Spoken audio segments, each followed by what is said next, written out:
Bonjour à ceux qui viennent de nous rejoindre pour l'édition de l'emploi. Nous allons prendre un peu de hauteur à présent. Gros plan sur un métier qui fait rêver, la photographie aérienne. Ils sont très peu nombreux à l'exercer en France. Seule une petite vingtaine de sociétés sont spécialisées. L'une d'entre elles se trouve en Lorraine, à Chamblay. Nous recevons aujourd'hui Jean-Luc Kayser, le co-gérant de l'Europe vue du ciel. Bonjour. Bonjour. Merci d'être avec nous. Alors, comment tout cela a-t-il démarré? Comment ça a décollé vraiment? C'est parti d'une rencontre entre mon travail précédent de loueur d'hélicoptères et un photographe aérien avec qui on a créé donc la société. Et les premiers fonds baptismaux, on va dire les premières photos qu'on a pu faire, c'était dans le cadre d'une opération que la plupart des Lorrains ont très bien connue avec le Républicain Lorrain qui s'appelait la Lorraine vue du ciel, où on a dû photographier en fait toutes les communes de Moselle et de Meurthe-et-Moselle au travers des villes, des villages, pour les publier dans le Républicain Lorrain. C'était notre petit départ, entre guillemets. Voilà, petit départ, voilà, l'aventure a continué. Aujourd'hui, quels sont vos champs d'investigation enfin? On a une offre qui est très très large, à la fois géographiquement, on travaille sur l'ensemble de la France. Généralement, on survole facilement une cinquantaine de départements chaque année pour y faire des photos. On travaille de plus en plus sur l'export. Ça fait déjà quelques années qu'on travaille en Italie du Nord, en Suisse. Oui. Bien sûr, sur les pays les plus proches, on va en voisin au Luxembourg et en Belgique. On est allé l'an dernier jusque dans les dom-toms. Donc géographiquement, on n'a pas de limite sur le principe. Et puis l'offre technique s'est aussi largement étoffée. On est passé simplement de photographie oblique, donc les photographies traditionnelles de communication et de promotion, comme ce qu'on faisait pour les villages avec le Républicain Lorrain, vers des photos beaucoup plus techniques, des photos verticales qui permettent de faire de la cartographie, qui permettent aussi de faire des recherches, des dénombrements, par exemple, d'espèces animales ou d'espèces végétales, voire d'étudier la végétation, la croissance de la végétation, des dommages dans certains cas. Beaucoup d'applications très techniques en fait. Alors, vous restez avec nous justement. On va regarder un reportage magnifique, l'Europe vue du ciel. C'est donc votre équipe, une petite équipe polyvalente de 4 personnes où les 3 photographes sont aussi pilotes d'hélicoptères et d'ULM. Votre terrain de jeu, vous venez de le dire, effectivement, c'est la planète. Regardez ce très beau reportage signé Malika Boudiba et Jean-Pierre Petitcola.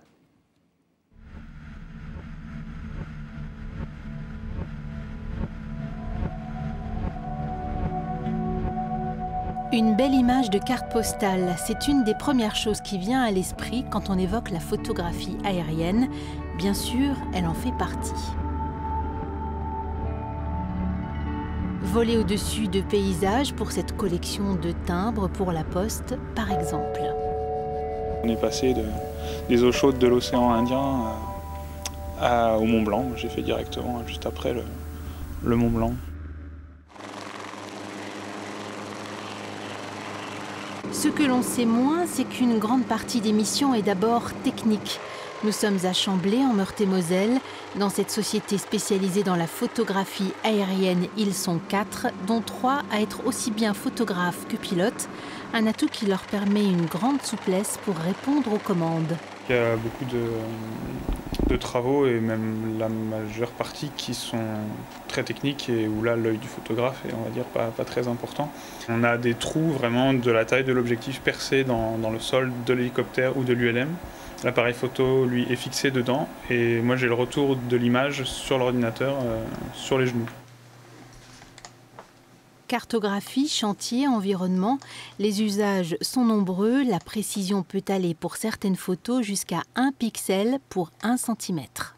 Avec un détail comme ça, on a également fait des étangs donc, pour le parc naturel régional, où là par exemple on peut compter les œufs dans les nids, donc des nids de cygnes ou autres, les oiseaux qui sont là. C'est en 1858 qu'apparaît la première photographie aérienne depuis un ballon captif. Mais c'est en 1914 qu'elle prend son essor, le pigeon photographe. Et oui, une des premières techniques utilisées. Un peu plus tard, et surtout pendant la Seconde Guerre mondiale, les photographes embarquent dans les avions. Retour à Chamblay. Aujourd'hui, les enjeux ont changé et la photographie aérienne aussi. Reste la passion de la Terre vue du ciel. C'est un ensemble de choses.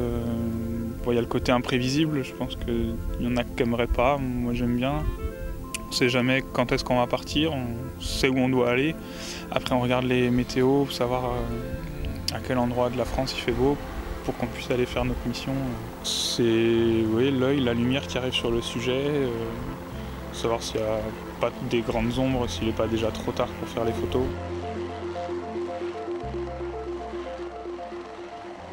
Ce reportage, vous avez une structure vraiment qui est très autonome. C'est primordial pour être vraiment hyper réactif. C'est important, effectivement. Déjà, le monde économique va de plus en plus vite. Ce qu'on avait avant 1 ou 2 mois de délai pour faire, aujourd'hui, on a des fois 1 semaine.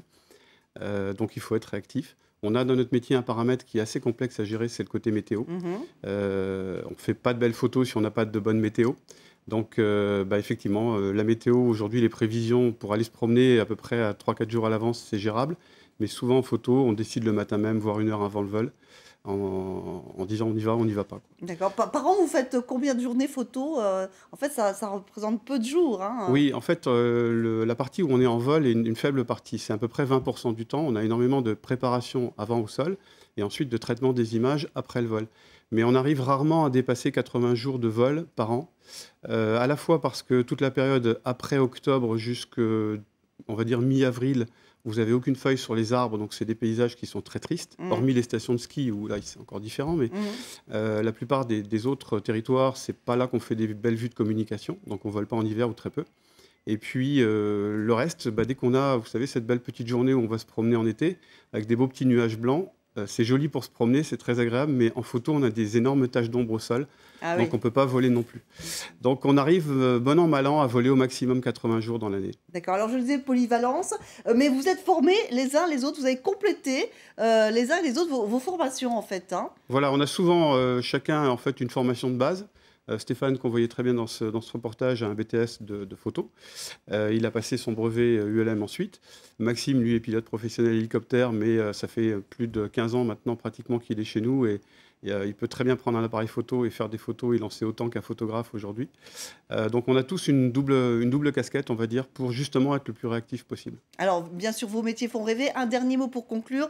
Vous recherchez souvent des stagiaires. On va tout de suite donner une adresse pour ceux qui seraient éventuellement intéressés. Hein. Ça fait rêver, donc je pense que vous aurez des candidats. Oui, on a eu de très très bonnes expériences avec des stagiaires par le passé, donc on est toujours ouvert.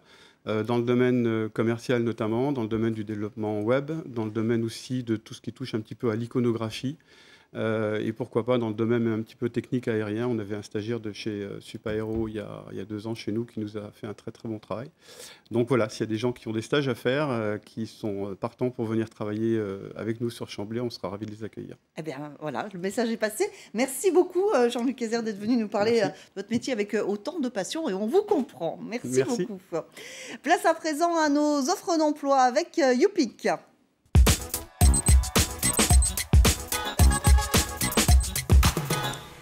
Youpic est un réseau social professionnel qui permet à de jeunes diplômés de trouver un emploi sur la toile. Avec nous par téléphone, Agathe Marcantonio. Bonjour Agathe, vous avez tout d'abord un stage à nous proposer de conseiller épargne. On peut en savoir un peu plus. Exactement, donc c'est un stage chez AXA à pourvoir donc dès que possible à Nancy, Bac+2 et première expérience dans la vente sans requis. La mission principale sera de conseiller les clients, professionnels ou particuliers, pour les conseiller du mieux possible. Et puis un autre poste, cette fois-ci, il s'agit d'un CDD ingénieur en développement informatique.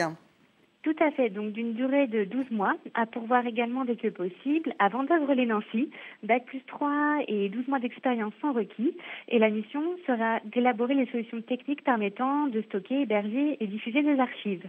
Merci beaucoup Agathe pour toutes ces précisions. Si vous êtes intéressé par ces postes, vous pouvez bien sûr faire acte de candidature sur le www.youpic.com. Le stress, la surcharge de travail pèse souvent lourd dans le quotidien des salariés. Comment faire pour prévenir et gérer d'éventuels risques psychosociaux? Ce rôle revient en partie au CHSCT, le comité d'hygiène, de sécurité et des conditions de travail. Pour en savoir plus, nous retrouvons Jean-Michel Schweitzer, qui est directeur de l'ARACT Lorraine. Bonjour. Bonjour Jean-Michel. L'ARACT, je rappelle, l'association régionale pour l'amélioration précisément des conditions de travail. Un petit mot tout de même de rappel sur le CHSCT. À quoi il sert? Quel est son rôle? Oui, le comité d'hygiène, sécurité et des conditions de travail, ça fait déjà un peu plus de 30 ans qu'il existe, en tout cas qu'il a sa mission conditions de travail. C'est une instance, une institution dans laquelle sont représentés l'employeur, le représentant des salariés, qui sont issus donc du coup des salariés de chacune des entreprises, le médecin du travail, l'ingénieur ou le contrôleur de la caisse primaire d'assurance maladie, et l'inspection du travail. Et ces membres-là sont censés discuter des questions importantes en matière de sécurité, conditions de travail, hygiène dans l'entreprise. Il y a un CHSCT pour toutes les entreprises de plus de 50 salariés, sauf s'il y a carence, mais normalement elles sont équipées d'un CHSCT, public ou privé. Il y a 1400 CHSCT en région Lorraine. Et dans le cas où il n'y a pas de CHSCT parce que l'entreprise est de trop petite taille, en particulier pour les 11-49 salariés, la mission de CHSCT est assurée par la délégation du personnel. D'accord. Et le CHSCT, il évolue aujourd'hui? Oui, une évolution qui est importante, c'est-à-dire que quand on regarde les textes, quand on regarde la jurisprudence, de plus en plus, le CHSCT est amené à se prononcer sur les changements qui sont importants dans l'entreprise. Et finalement, le CHSCT acquiert un pouvoir qui est important. Les juristes disent qu'actuellement, le CHSCT commence à avoir un pouvoir qui dépasse celui du comité d'établissement. D'accord. Alors justement, on va prendre un exemple. En cas de changement important dans une entreprise, que fait précisément ce CHSCT? Où est-ce qu'il pèse de plus en plus, comme vous Alors, ce qu'on peut faire, c'est prendre un exemple relativement court pour expliquer comment une entreprise a réussi à impliquer le CHSCT à faire quelque chose de bons résultats par rapport aux conditions de travail. Une entreprise de plasturgie dans les Vosges qui fabrique des petits bouchons pour un producteur d'eau minérale dans les Vosges. Et cette entreprise de plasturgie avait des problèmes, des difficultés de manutention et avait commencé à réaliser des accessoires de manutention sans prendre en compte forcément l'avis du personnel ou l'avis du CHSCT. Et très rapidement, le CHSCT, dans une approche assez rapide des outils qui ont été mis en place par la direction, dit mais ces outils-là ne sont pas utilisables dans la mesure où ils ne sont pas adaptés, ils ne sont pas adaptés au rythme, au temps, etc. Et ils ont fait un projet relativement intéressant entre l'ingénieur de production et industriel, le CHSCT, le médecin du travail aussi qui était impliqué, et ils ont réfléchi à un système qui leur permettrait du coup de faire des manutentions, et ils ont adopté une sorte de mobilette, un système avant tout, ce qui leur permet par exemple d'utiliser et de manutentionner les cartons sans se faire mal au dos, et finalement en bilan dans cette action, le CHSCT est relativement content de son action puisque les mobilettes sont utilisées et les maladies professionnelles et les difficultés, les douleurs de dos sont nettement réduites dans cette entreprise. D'accord. Alors, en conclusion, vous diriez quelles sont les clés de la réussite, Jean-Michel? Alors, lorsque le CHSCT est impliqué, ce qui est intéressant, c'est que finalement, par sa représentation, les salariés ont participé à la manière dont l'entreprise a opéré certains changements techniques ou technologiques. On pourrait l'appliquer pas que aux questions de manutention, mais ça peut être l'arrivée d'un outil informatique, ça peut être un changement d'organisation. Et que ce faisant, si les salariés sont impliqués, dès le départ, au moment où le projet se conçoit, finalement, l'entreprise met en place un projet qui est intéressant et qui prend en compte les aspirations des salariés et les difficultés qu'ils auraient eues après en mettre en œuvre. Deuxième aspect qui est intéressant, c'est que les salariés finalement sont impliqués dans ce projet et l'appliquent, ou en tout cas l'utilisent d'une meilleure manière que s'il arrivait de manière relativement sèche dans les ateliers. Très bien. Merci beaucoup, Jean-Michel Schweizer, d'être venu sur notre plateau aujourd'hui. Et on en reparlera du CHSCT avec notamment un focus sur la pénibilité demain dans cette émission. Merci beaucoup. Merci à vous tous de nous avoir suivis. Passez une très belle journée. Tout de suite, la suite de Lorraine Matin et le Flash Info.